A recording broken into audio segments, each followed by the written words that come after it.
ಇನ್ನು election date announce ಆಗ್ತಾ ಇದ್ದಂತೆ ತುಷಾರ್ ಗಿರಿನಾಥ್ ಅವರು ಒಂದು ಹೇಳಿಕೆಯನ್ನ ಕೊಟ್ಟಿದ್ದಾರೆ. ಲೋಕಸಭೆ ಚುನಾವಣೆ ವೇಳಾಪಟ್ಟಿ ಪ್ರಕಟ ಆಗ್ತಾ ಇದ್ದಂತೆ ಇವತ್ತಿನಿಂದ ರಾಜ್ಯದಲ್ಲಿ ನೀತಿ ಸಂಹಿತೆಯನ್ನ ಜಾರಿ ಮಾಡಲಾಗಿದೆ.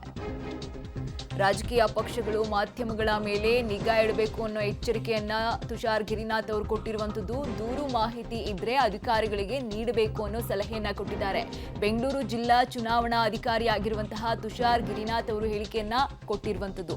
ನೋಡಿ, ಇವತ್ತೇ ಎಲೆಕ್ಷನ್ ಡೇಟ್ ಅನೌನ್ಸ್ ಆಯಿತು. ಇದೇ ನಿಟ್ಟಿನಲ್ಲಿ ಎಚ್ಚರಿಕೆಯಿಂದ ಇರಬೇಕು ಅನ್ನೋ ಮೆಸೇಜ್ ಅನ್ನ ತುಷಾರ್ ಗಿರಿನಾಥ್ ಅವರು ಕೊಟ್ಟಿರುವಂತದ್ದು. ಇವತ್ತಿನಿಂದಾನೇ ರಾಜ್ಯದಲ್ಲಿ ನೀತಿ ಸಂಹಿತೆ ಜಾರಿ ಮಾಡಿದ್ದಾರೆ. ಕಂಡಕ್ಟ್ ಏನು ಹೇಳ್ತೀವಿ ಅದು ಇಮಿಡಿಯೇಟ್ಲಿ ಚುನಾವಣಾ ಆಯೋಗ ಯಾವಾಗ ವೇಳಾಪಟ್ಟಿಯನ್ನು ತಿಳಿಸ್ತಾರೆ ಆ ಟೈಮಿಂದ ಆ ಕ್ಷಣದಿಂದ ಜಾರಿಯಾಗಿ 6ನೇ ಜೂನ್ವರೆಗೂ ಚಾಲ್ತಿಯಲ್ಲಿ ಇರುತ್ತದೆ.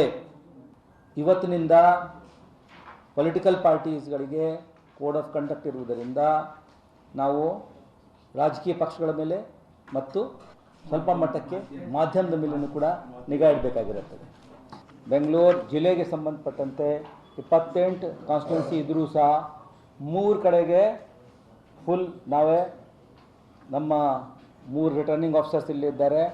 ಆ 3 constituency central, north and south, ಕೇಂದ್ರ, ನಾರ್ತ್ ಮತ್ತು ಸೌತ್ಗೆ RO ನಮ್ಮ ಕಡೆಗಿದ್ದಾರೆ. ಒಂದು Yelahanka will fall into Chikkaballapur.